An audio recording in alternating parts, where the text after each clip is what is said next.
Hello दोस्तों, मैं राहुल स्वागत करता हूं आप सबका एक और नई इन्फॉर्मेटिव वीडियो में। दोस्तों, आज के वीडियो में मैं आपको एरोप्लेन से रिलेटेड कुछ इंटरेस्टिंग फैक्ट्स के बारे में बताने वाला हूं।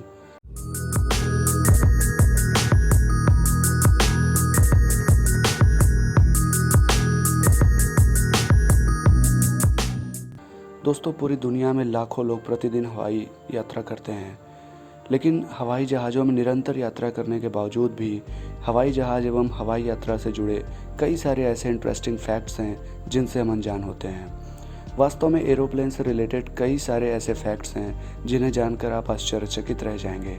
दोस्तों, इन सारे फैक्ट्स के बारे में जानने के लिए हमारे साथ इस वीडियो के अंत तक बने रहिए। चलिए हम जानते हैं उन फैक्ट्स के बारे में। दोस्तों, कभी न कभी आपने आसमान में उड़ते हुए हवाई जहाज़ को अपने पीछे एक सफ़ेद लकीर छोड़ते हुए ज़रूर देखा होगा, लेकिन क्या आपको पता है ऐसा क्यों होता है? चलिए इसके पीछे के लॉजिक को समझते हैं।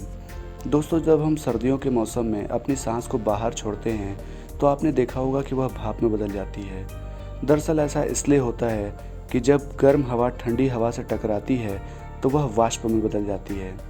यही चीज़ हवाई जहाज़ के साथ भी होता है। हवाई जहाज़ के इंजन से निकली गर्म हवा जब आसमान में मौजूद ठंडी हवा से टकराती है तो वह वाष्प में बदल जाती है और यही वाष्प हमें सफ़ेद लकीर के रूप में दिखाई देते हैं। तो दोस्तों, अब आप समझ गए होंगे कि ऐसा क्यों होता है।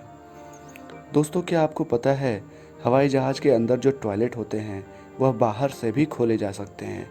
ऐसा सिक्योरिटी पॉइंट ऑफ व्यू से किया जाता है ताकि किसी भी प्रकार की इमरजेंसी में फ़्लाइट के स्टाफ उसे खोल सकें। दोस्तों, एरोप्लेन के टॉयलेट से जुड़ा एक और इंटरेस्टिंग फैक्ट है कि कभी भी टॉयलेट सीट पर बैठकर फ्लैश नहीं करना चाहिए। ऐसा करने से इसलिए मना किया जाता है, जब आप फ्लैश करते हैं तब एक सक्शन जनरेट होता है जिसकी वजह से आप टॉयलेट सीट पर फंस भी सकते हैं। इसलिए हमेशा टॉयलेट सीट से उठकर ही फ्लैश करना चाहिए। दोस्तों, क्या आपको पता है एरोप्लेन में मरकरी यानी पारा ले जाना सख्त मना होता है। ऐसा इसलिए क्योंकि एरोप्लेन एल्युमिनियम का बना होता है और पारा एल्युमिनियम को गला देता है, जिसकी वजह से परेशानियों का सामना करना पड़ सकता है। दोस्तों, हवाई यात्रा के दौरान आप कभी न कभी विंडो सीट पर ज़रूर बैठे होंगे और आपने खिड़की में बने इस छोटे से होल को ज़रूर देखा होगा, लेकिन क्या आपको पता है यह क्यों होता है?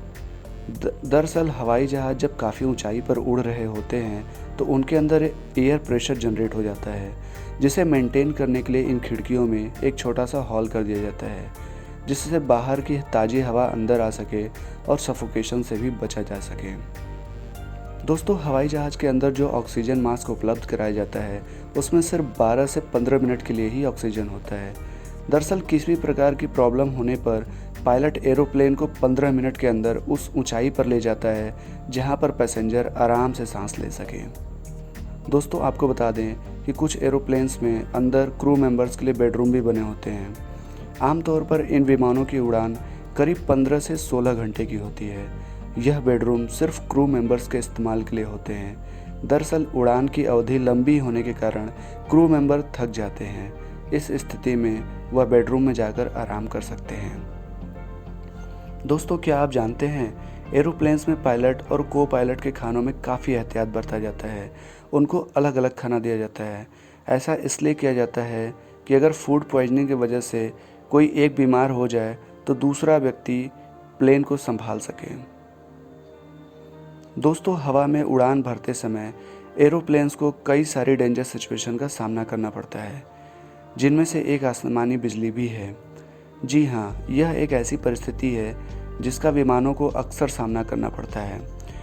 इससे निपटने के लिए साल 1963 से विमानों को बिजली प्रूफ बनाया जाने लगा। एरोप्लेन्स का डिज़ाइन कुछ इस तरह से बनाया जाता है कि उस पर आसमानी बिजली का कोई असर नहीं होता। दोस्तों, क्या आपको पता है बहुत ऊंचाई पर जाने के बाद हमारी जीभ का स्वाद बदल जाता है, इसलिए हमें जब हवाई जहाज़ के खानों का स्वाद पसंद नहीं आता।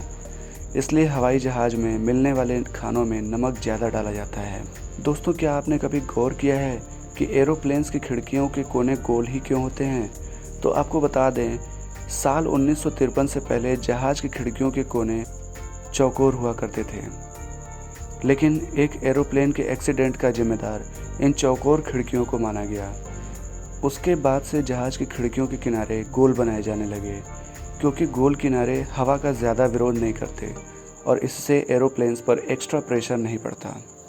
दोस्तों, जब आप हवाई जहाज़ में सफ़र करते हैं तो फ़ोन को एयरप्लेन मोड पर लगाने के लिए इसलिए कहा जाता है क्योंकि हवाई जहाज़ पूरी तरह से एयर ट्रैफिक कंट्रोल द्वारा भेजे गए इंस्ट्रक्शंस और रडार के सिग्नल पर निर्भर रहते हैं।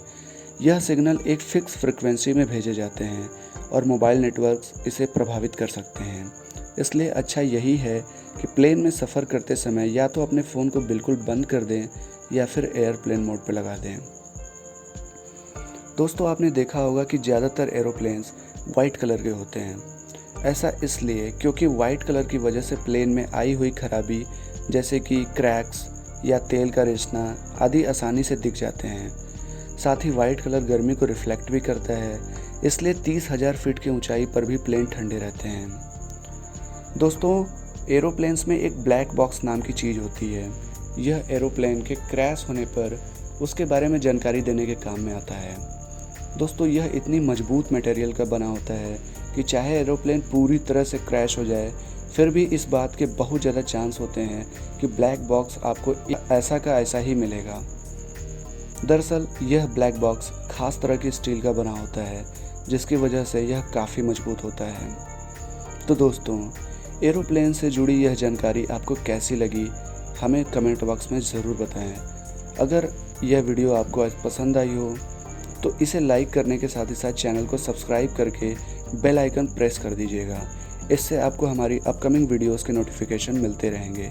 वीडियो में यहाँ तक बने रहने के लिए धन्यवाद।